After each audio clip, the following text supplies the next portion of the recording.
আলহামদুলিল্লাহ আলহামদুলিল্লাহ রবিল আলমিন আসসালাতু আসসালামু আলা সাইয়্যিদিল মুরসালিন আলা আলিহি ওয়া সাহবিহি আজমাইন।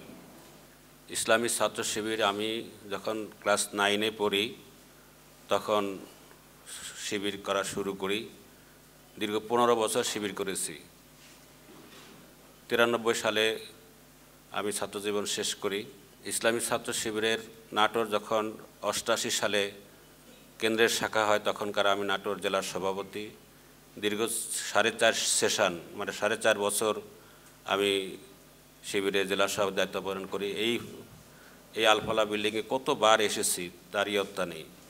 এরপরে যখন ছাত্রজীবন শেষের দিকে জেলা সভাপতি থেকে আমি যখন কেন্দ্রে আসলাম, কেন্দ্রে অফিস বিভাগের এখন যে অফিসটা আছে পল্টনের, সেই পল্টন অফিসের আমাদের 94 সালে আমি অফিসের সহকারী হিসাবে দায়িত্ব পালন করেছি।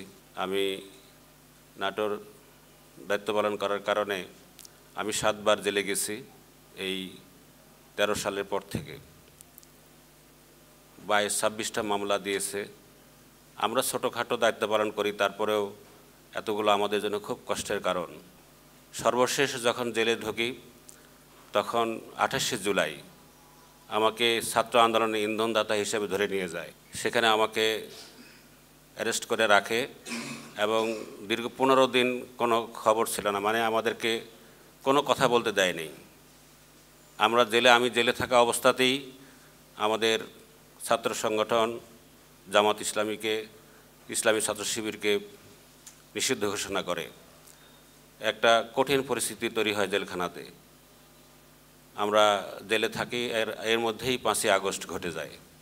আলহামদুলিল্লাহ সেখানে আমরা খুব আনন্দ করি যে আমরা নামাজ পড়ি, আল্লাহর কাছে দোয়া করেছি, কান্নাকাটি করেছি।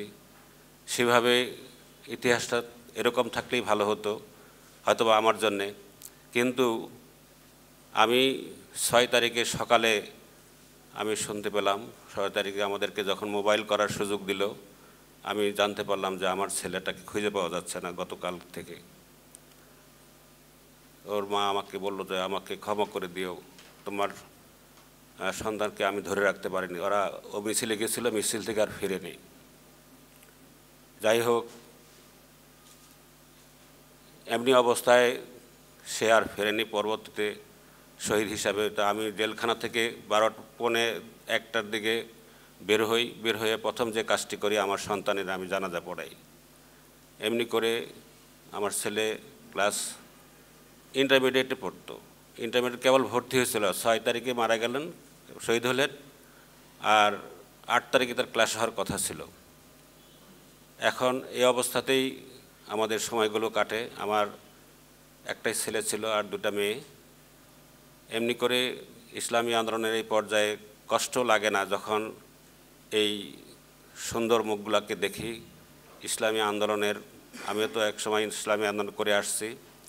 আর কার্যকরী পরিষদের আজকের এই সভাতে আমাকে কথা বলার সুযোগ পেয়ে আমি নিজেকে আসলেই খুব ধন্য মনে করেছি যে ইসলামী আন্দোলনের এই পর্যায়ে এসে যারা ইসলামী আন্দোলনের কাজ করছে, ইসলামী আন্দোলনকে কাজ করার জন্য বুক ঝাঁঝরা হয়ে যাচ্ছে গুলিতে, তারপরও কেউ থেমে নাই। এই যে বিশাল পতাকাবাহী সংগঠনের যারা দায়িত্বশীল, তাদের সাথে আজকে দেখা হলো। আরেকটা দিনে দেখা হওয়ার অপেক্ষায় ইনশাল্লাহ থাকব। যেদিন হাসরের মাঠে আমাদের পরস্পরের সাথে দেখা হবে, তখন যেন আমরা পরস্পরকে রক্ষা করি, আল্লাহর কাছে দোয়া করতে থাকি যে আল্লাহ আমাদেরকে তুমি জান্নাতের জন্য কবুল করো। এই অবস্থাটা যেন আমরা প্রত্যেকেই থাকতে পারি। কারণ সেদিন আজকে তো পরিচয় হয়ে গেল, অন্তপক্ষে মুখ দেখার খাতিরেই হয়তোবা সেদিন আমরা আশা করছি যে সবাই সবার কাছ থেকে সাহায্য পাবো, আমরা যাতে আমাদের এই জীবনের পরে আরেকটা জীবন যখন আসবে তখন যেন আমরা জান্নাতের পতাকাবাহী হয়ে থাকতে পারি, যেতে পারি। আজকের এই আন্দোলন সংগ্রামের বিশাল পতাকাধারী এবং শহীদি সংগঠন, এখন শত শত শহীদের সংগঠন বলা ঠিক হবে না। এখন হচ্ছে হাজার হাজার শহীদের সংগঠন এটা। এই সংগঠনের স্রোত কখনোই থেমে থেমে থাকবে না ইনশাল্লাহ। আমরা আমাদের উত্তরসূরিদেরকে কাছে এটাই আশা করি, সংগঠন যত মজবুত হয়, সংগঠন যেন আর বিস্তৃতি লাভ করে, সংগঠনের আগামী দিনে যেন এমন একটি পরিবেশ তৈরি হয় যে শিবিরকে যেন সবাই আস্থাশীল সংগঠন তৈরি হয়।